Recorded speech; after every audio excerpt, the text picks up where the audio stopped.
So I'm tempted to basically say hello and goodbye after that introduction, because it will all be downhill from here, no doubt about that. But it is definitely a pleasure to be here.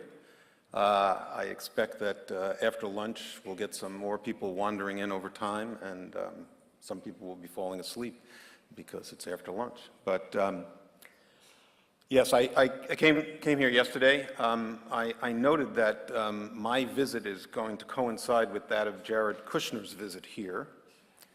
And word is that he will be taking his first steps toward accomplishing his father-in-law's promise to broker a peace deal between Israel and the Palestinian authorities. Not mine.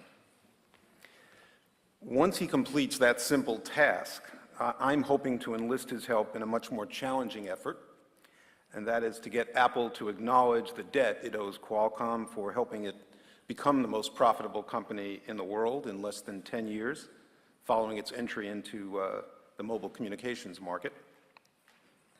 But I'll get into that a little later. You may have noticed that, at least in the US press, and I suspect, well, I know it's elsewhere, there's a slight altercation between Apple and Qualcomm at the moment. And yesterday, Apple turned up the heat a little bit with an amended complaint and a motion to dismiss, and so it's going to be interesting for quite a while.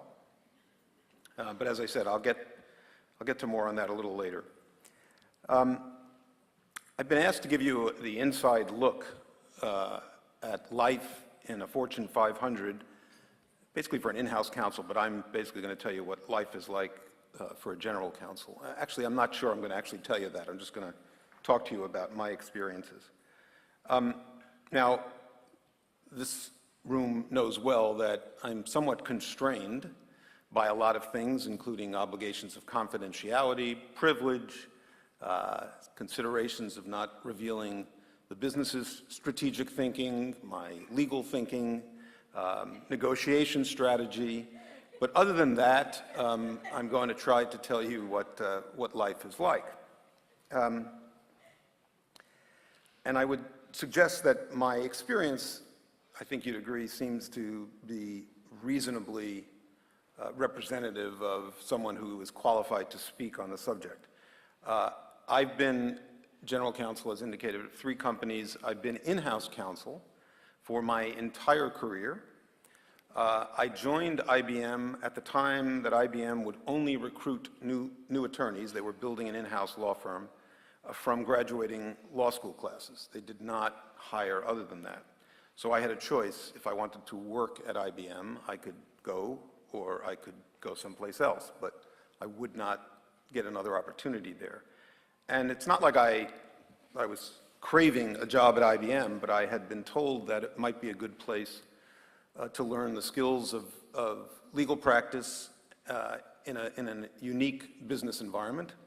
But more importantly for me, the compelling aspect was I decided that I wanted to be a competition lawyer, and IBM was involved in what turned out to be a 13-year attempt by the Justice Department to split IBM up.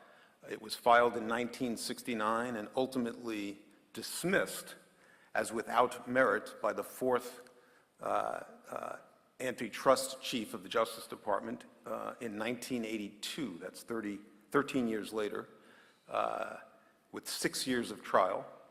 An enormous, I thought at the time, enormous document production, which now pales in comparison to some of the document production I've been involved in.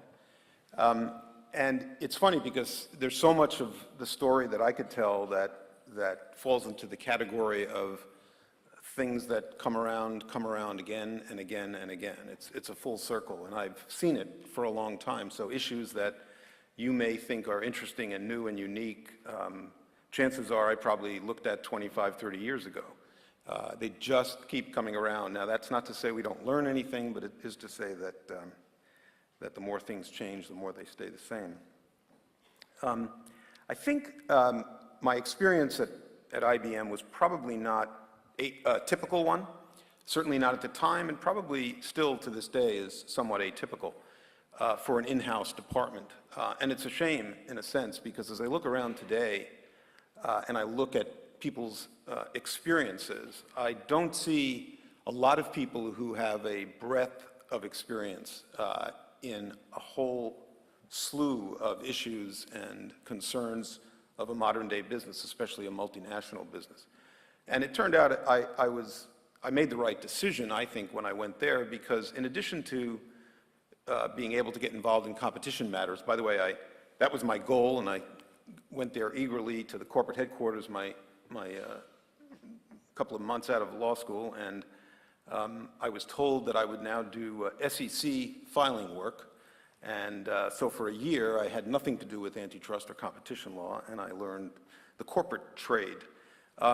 But my point is, I was then moved approximately every 2.5 to 3 years to different locations and different jobs, which was a little bit trying on occasion, but it also gave me an enormous number of experiences, which I could then use to build my own capabilities, learning how a business operates and learning how a lawyer has to support a business or should be supporting a business.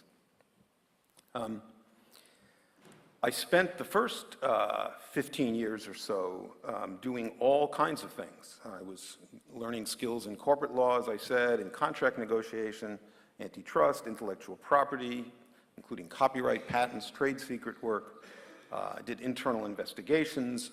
I'll tell you about a little international arbitration we had. And then I got involved in a lot of litigation, so much so that the second part of my career before I became general counsel was managing the litigation function for about a dozen years. Litigation seemed to be following me wherever I went. I'm not sure that was because of me or just happened to be a circumstance. But it seemed to be an area that I enjoyed and I seemed to have some abilities in. But as I said, that experience was far from typical, and I bemoan the fact that I don't think there are a lot of places where you can get that kind of experience these days. As I look back on it, I had a number of just extraordinary opportunities. I was seemingly always engaged in what I think of as the intersection between law and technology. Whether it was debating the applicability of copyright protection for source code and APIs, that's something that sometimes we even talk about today, but I was dealing with that in the early 80s. Indeed, another highlight of my in-house career at IBM, again, not typical one, was I actually got to sit at counsel table in the United States Supreme Court for the argument of a case called Lotus v. Borland, which would have had a lot more meaning to you if it wasn't for the fact that one judge had to recuse himself, and we got a 4-4 decision, which meant that the First Circuit's decision, which happened to have gone against us, stood. And that had to do a lot with the protection of APIs and actually how you do things to determine whether programs are copied from a copyright perspective, even if they're not line-for-line coding. I'm sure there are things, even today, as I look back, that sound similar. And then I got involved in a couple of trade secret matters, one of which, as a very young lawyer, I was instructed to supply to our head of, my general counsel called me one day, by the way. My general counsel was Nicholas Katzenbach. Most of you in this room are too young to remember who that is, or was, but he was the Assistant Attorney General under Robert Kennedy and the Attorney General under President Johnson, and best known probably for an iconic picture confronting George Wallace when he tried to integrate the schools in the South.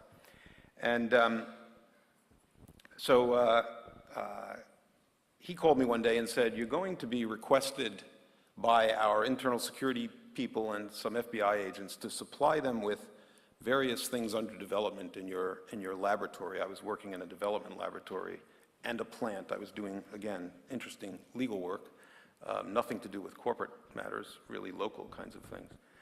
And for about 8 months, I supplied them with product, really restricted product under development, hardware pieces as well as documentation. And the next time I saw all that was on an FBI videotape. It was a sting operation, and they had caught several people from 2 major Japanese companies stealing our trade secrets. I then had the opportunity, as they called it, to watch 80 hours of FBI videotape as we prepared for our lawsuits against those 2 companies. And I then managed what was probably the biggest international arbitration. First I triggered the arbitration, and then I managed it for a number of years. It lasted 12 years. I left my job at the time, went to a number of other jobs within the IBM structure, and then 11 or so years later came back to manage litigation, and I still had this arbitration on my plate, and we managed to resolve it quickly. But these are the kinds of things, and I won't bore you with all my history, that I had the opportunity to experience. And then at some point after I became general counsel and I felt that I was somewhat bored with what I was doing, I kept getting calls from this company in California asking me if I'd want to see a job, a guy named Jobs, for a job. And so I finally, after several months, flew out to Cupertino and decided to take this job because the lure that is luring me out there was an enormous number of issues. And this is interesting, and it's part of what goes around comes around. This was just 10 years ago, almost 11 years ago now, 10 and a half years ago. And of course now Apple is the most profitable company in the world. It's got a market cap of about $800 billion. And everybody thinks the iPhone was the start and finish of the mobile communications revolution. But at the end of 2006, when I arrived there, I had approximately 2 months to help get our 10K, that's our annual report, filed, because it had been late and the NASDAQ was threatening to delist Apple. Again, that was less than 11 years ago. Apple had been involved in something called stock option backdating. They were being accused of violating various US laws. The previous general counsel and the CFO had left and were under investigation by the Justice Department and the SEC. All of this, by the way, was what prompted 95% of the people I spoke to tell them I was thinking of taking this job, to beg me not to do that. But I had enough, I guess, hubris to decide, well, no, I could really help here. So I went, and it was a very interesting experience, as I said. We managed to get the K filed. I learned about 2 days after I got there, when Steve walked into my office and pulled out this device and started doing this with his fingers on it and doing this, that we were producing something called, that at the time wasn't called the iPhone. The press had started to call it the iPhone. Why? Because there was the iPod before, and there was indications that Apple was producing something that the press decided to call it the iPhone, which immediately meant that we were not going to call it the iPhone. Steve said he will name this product and not the press. And that was fine until one day he came to me and he said, we are going to call it the iPhone.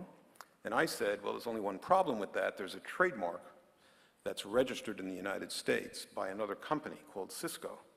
And we don't own that trademark.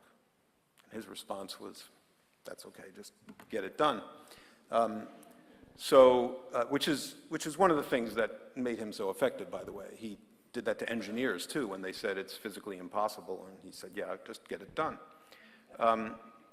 And so I did. And so it was named the iPhone, and so it goes. I also had some interesting experiences there at the Competition Authority in Brussels. They were attacking the iTunes product, and had to spend some time there at a hearing. But ultimately, I concluded that it was time to part ways. And before I knew it, I was getting a call from a company down in San Diego called Qualcomm. And they were in the middle of some interesting battles, litigation battles. They were being sued by Nokia and Broadcom in particular. There was a DG Comp in Brussels investigation of them. which involved a question of whether their licensing business might be violating the competition laws. Sound familiar to anybody who watches us today? It's now 10 years later, and we're back. By the way, the DG competition people investigated us for 4 years and ultimately concluded that there was no there, despite the fact that 6 companies from around the world had brought complaints to the Competition Bureau, and they did their best to try to hurt our licensing business. So it was an interesting time there. It took us about 2 years after I got there to try to put that behind us, which we did. And another things come around and change. Company like Nokia and Ericsson, who were our opponents back in the day there, are now our allies because they have similar concerns about the value of intellectual property that we do. So it's been an interesting career for me. I've seen a lot of things. I've had a lot of interesting challenges or opportunities, depending upon how you look at it. And I think back, when I was asked to come and talk here, think back, okay, what things can I talk about other than being an old guy who just likes to tell war stories? And I thought I would just spend a few minutes telling you the kinds of things that really disturb me about how I see the law being applied around the world, and what I think should be done about it. And if you have about 3 hours, we can start now. I understand I just have a few minutes, so I just want to give you some sense of what really bothers me. By the way, my wife yesterday said, well, if they want to know what it's like being a general counsel of a multinational company, why don't you just tell them that last night you didn't sleep because you had to talk with the press back in the US and you had to wait for everybody to arrange those kinds of things, which is true. It's incredibly burdensome to your family, as I'm sure many of you know, and to the people around you. It really, these days, takes everything to the point where you are sometimes literally working 24/7. Remember, multinational. I've got regulatory matters now going on, and this is not a woe is me, oh, feel bad for me, by the way. It's just an interesting. I've got regulatory matters going on now in Japan, in Korea, in Taiwan, in the United States, and in Brussels. And I'm sure there are more coming. And so it's hard to find an hour during the day where somebody isn't calling and asking a question or asking you to review a draft or asking you for your thoughts on something, or can you do this or can you do that. So it's a very interesting existence, but I'm still enjoying it. For those of you who are questioning whether in-house practice is something that you should continue to do, I've been doing it for a long time, and I am still enjoying it, despite some of the frustrations. So what's my biggest, at the moment,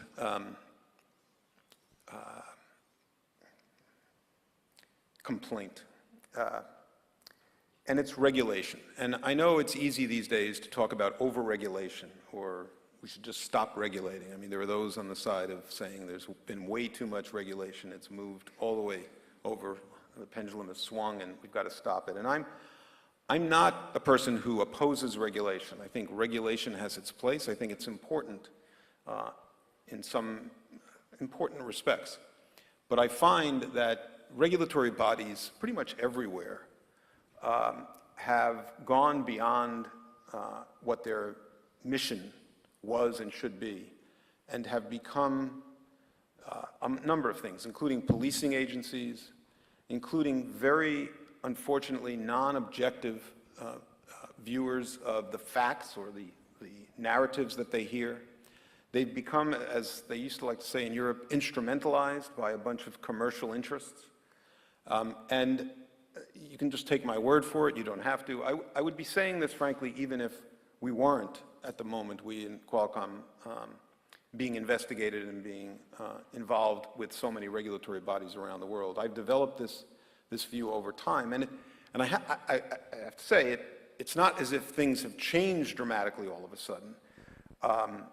Just to go back to my war story days, in 1996, I went to court in New York City, the Southern District of New York, and finally got the court to agree to sunset a consent decree that was imposed on IBM well before the other lawsuit that I said was dismissed after 13 years, a 1956 consent decree that had lasted for 40 years, that had regulated IBM's business in several respects, including, by the way, patents.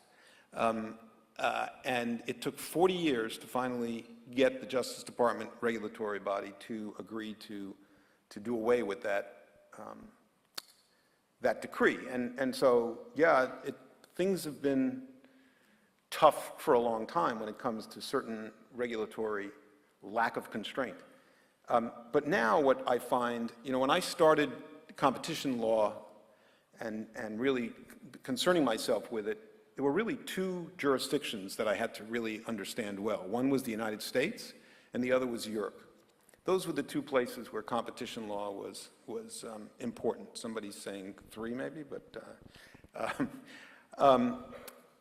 now there are 130 plus competition agencies around the world, 130 plus. And I've talked about this before as something that, from a business perspective, how do you deal with 130 competition law regulators who each have their own perspective on how one regulates competition law and their own view of economics and market dynamics, who are not all free enterprise systems, but who nevertheless have competition laws that sound like, at least by their words, as if they are supposed to be within a free enterprise system. So what does a multinational company do if you want to continue to do business in so many places? You basically go to what I call the lowest common denominator. You end up having to change your practices so that you can have consistent practices all over the world, but you are complying with the strictest enforcer of competition laws, which I call the lowest common denominator. And that's a real challenge for businesses. And when you, as an in-house lawyer, try to explain this to very smart CEOs and other C-suite members, it's not easy. It's not easy to explain why they have to comply with laws that make no sense, for example, especially from a US competition perspective or a European competition perspective. And that doesn't even account for the fact that in many jurisdictions, and clearly this is my opinion, but I'm right about it, a lot of these competition agencies are arms of the state, and they are basically conducting themselves in ways that are devoted to industrial policy issues that the state is concerned about, trade issues. And I'll give you one current example for us. One of these agencies that we're dealing with is the Korean Fair Trade Commission. And I will tell you that we went through a series of hearings there where the concept of due process was, in my view, totally ignored, even though there is a bilateral trade agreement that exists as of today still between the United States and Korea that has very specific language in it that guarantees due process, including access to the record and the ability to cross-examine witnesses. And you take those two things that I just mentioned, access to the full record and the ability to cross-examine witnesses, and both of those were non-existent in our particular case, and it's true in all the others as well. So we were subjected to a system and a process that, while on its face sounds like it's got all the protections that we're used to, left us with no ability to really effectively defend ourselves. So we are now on appeal to the Seoul High Court. Our hope and expectation is that as a more independent body, and one that in the past at least has not restrained itself from questioning the KFTC's findings, will see things as we do. I also will point out to you, if you look at the newspaper for the last year or so, there's been an enormous amount of corruption in the previous Korean administration. And I will tell you that one of the main issues that now is being investigated, and indeed there are criminal prosecutions going on, is that there was some kind of collusion between the Blue House, which is the administrative presidential level of the Korean government, Samsung, who is accountable for 20 to 25% of the GDP of Korea and is the main complainant in the KFTC's action against Qualcomm, and the KFTC. That is currently being investigated.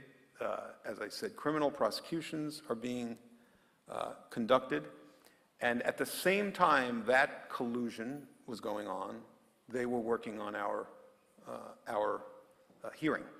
And so one has to wonder whether there was any taint with respect to what was going on there as well, and we're asking a lot of questions at the moment. Now, that's not to say that everything about the KFTC is bad and has been bad, and everything about Korea is bad. Korea was the second country in which Qualcomm introduced its CDMA technology, which, by the way, has changed the world. Apple claims to have changed the world 10 years ago with the introduction of the iPhone. Apple was able to enter this market with ease with which it did because it built that iPhone on the top of the technology that Qualcomm had developed for 20 years before that and has continued to develop for these last 10 years of the life of the iPhone. And when you read statements by Apple that says that we're somehow asking for payment for their innovations, the absurdity, I will tell you, is beyond laughable.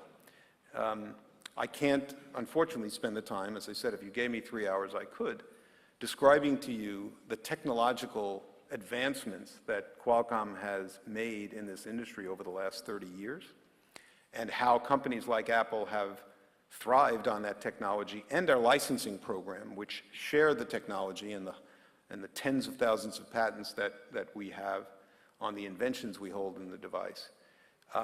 I could tell you all that, but you'd have to take some time to understand it.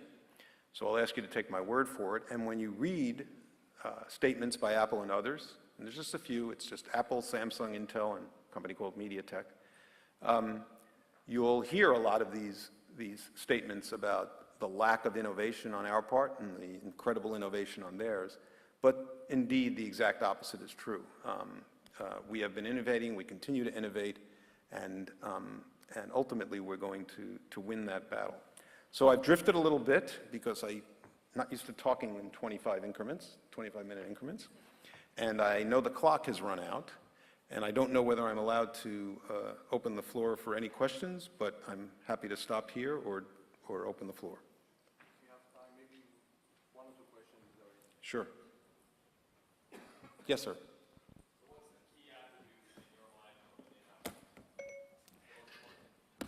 I just answered that question the other day when somebody was. No, and it is an important one. The biggest thing I look for. I don't know what you mean by. See, Syria's always getting in my way.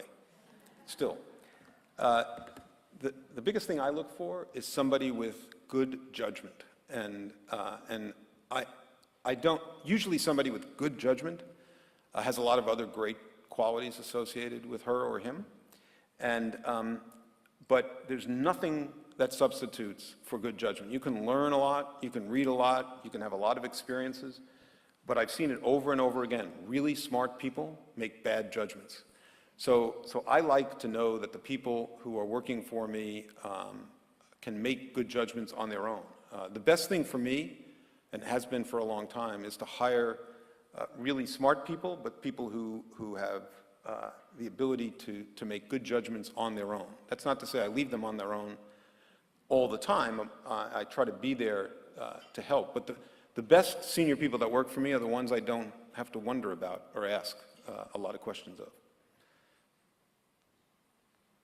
Yes, sir.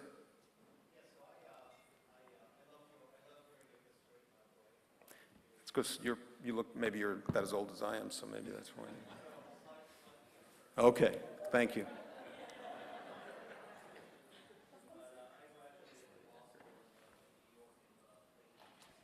Oh, you're a lot younger. Excuse me.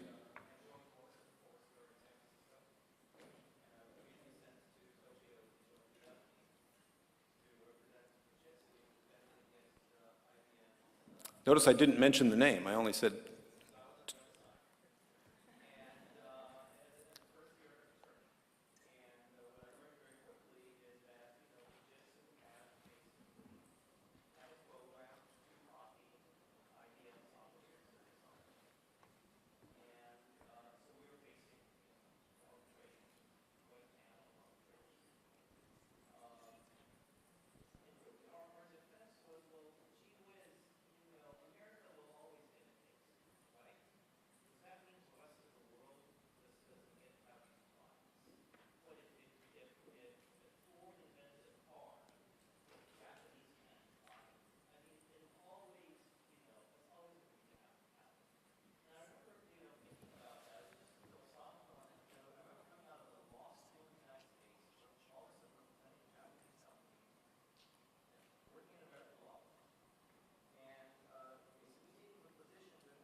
Okay, I'll be very brief, because I'm getting a hook.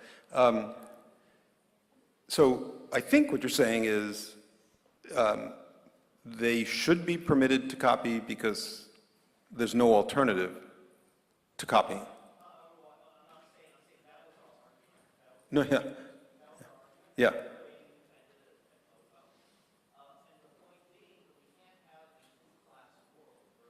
Yeah.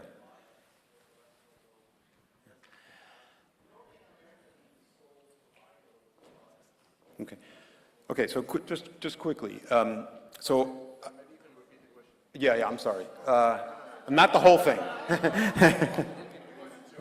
Oh, I got it. Duh. Because I could barely hear it too, but for those of you who couldn't hear, it was basically just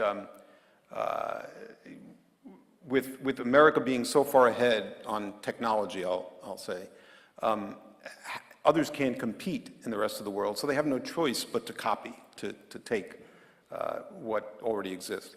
So I disagree with the fundamental premise. I actually, by the way, respected Marson and Forster at the time, and whatever work you did, I thought they did a great job. They had a bad case, but they did a great job. And, but I actually don't agree with that. You take China, for example, a huge market today. There is enormous talent in China. There are people there who can and do innovate. There's no question about it. The problem is, if you want to call it a problem, is companies like us and others were perceived in China as having hold of core technology that, from a government perspective, was too much of a limitation on what they perceived to be the need to promote indigenous innovation and to promote indigenous industry. And so they felt the shortcut to that was to basically take. Now, in the case of, for example, Microsoft would tell you, they take their Windows program, they take their Office program, and because they can. And intellectual property, of course, which is something that we deal with all the time, is something that can be easily taken, unfortunately. And because it can be easily taken, there are those who think they're entitled to take it. And as I've said many times, all we have is the rule of law, and we have to have a rule of law in place in all these places to prevent that kind of taking. But I think over time, and it's just a matter of time, really, over time, countries like China and countries like Japan and others, they can innovate, they can join the others, and it's happened in China, by the way. I've seen now over the last 10 years or so, I've been back and forth there a lot, I've made speeches there a lot, and I remember 6 or 7 years ago saying to a broad audience of intellectual property people that you have to have a system that protects intellectual property, now if you want to move from being the manufacturer of the world to an innovator in the world. You have to respect intellectual property of others so that when you get there, they will respect yours. And they have started to do that. They're a step back and a little bit, and then they come forward. And so I just think it's a timing thing. Yes, we were first in a lot of things. Europeans were first in a lot of things. Europeans, by the way, had control of the mobile communications market, if you want to call it that, back in the 80s when Qualcomm introduced its breakthrough technology. And it was a daunting process for Qualcomm to be able to try to break into and disrupt an existing marketplace that was controlled by mostly European companies. And so, but we did it, and I think others can as well.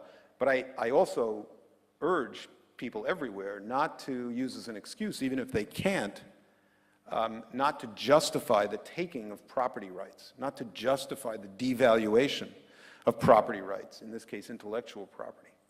And I would urge everybody to think that through carefully, because devaluing intellectual property is a short-term help to some, maybe foreign companies, maybe companies who want to get into the market here, maybe companies who want to not pay as much as they do for the use of others' intellectual property.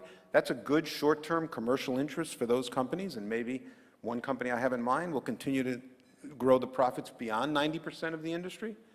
But in the long term, it's going to hurt society. It's going to so devalue intellectual property that nobody's going to want to invest in the production of intellectual property. There won't be any more innovation, and we will be poorly served as a society, a global society, in the long run. It has long-term implications that we should be very concerned about. Thank you for taking the time to listen.